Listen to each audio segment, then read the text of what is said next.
ہو اگر غیر محرم مقابل کوئی، ہو اگر غیر محرم مقابل کوئی، اپنی نظروں کو فوراً جھکا لیجئے، اپنی نظروں کو فوراً جھکا لیجئے، اہل تقویٰ کی۔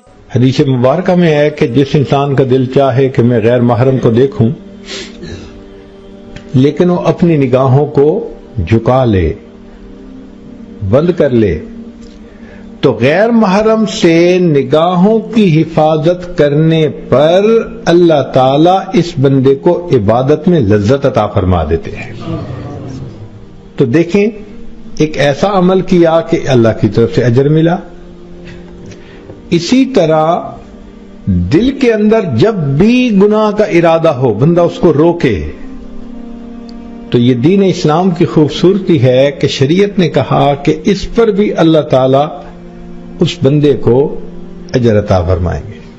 چنانچہ شریعت نے یہ بات کہی کہ تم دوسروں کا دل خوش کرو، سب سے بہتر بات تو یہ ہے، اور اگر دل خوش نہیں کر سکتے تو کم از کم دل تو نہ دکھاؤ۔